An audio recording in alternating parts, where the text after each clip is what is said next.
Tens of thousands of travelers are stranded in countries around the world after the abrupt closure overnight of one of the world's largest tour operators. That's Thomas Cook. This morning, tourists are facing chaos and very long lines at several airports. Britain launched a massive operation to bring its citizens home. Chris Van Cleve is in Washington with more on the story. So, Chris, what happened?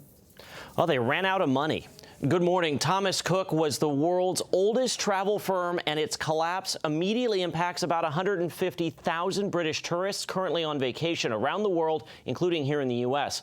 The U.K. is now launching the largest repatriation of its citizens in peacetime to bring all of those folks home. This was the scene at New York's JFK airport.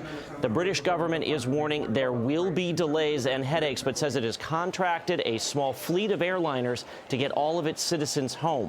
As a result of the collapse, 21,000 employees in 16 countries are expected to lose their jobs. The company ran hotels, resorts, and airlines for about 19 million people a year.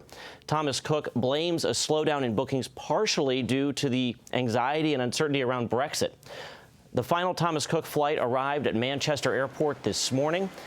Britain's Civil Aviation Authority will be posting flight details online for people trying to get home, but some of those stranded travelers are already complaining about a lack of information.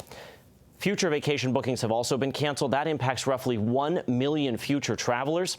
They should receive refunds. Thomas Cook Airlines flew to several U.S. destinations, including Los Angeles, Las Vegas, New York, Orlando, San Francisco, and Seattle. Tony? All right, Chris, thank you very much.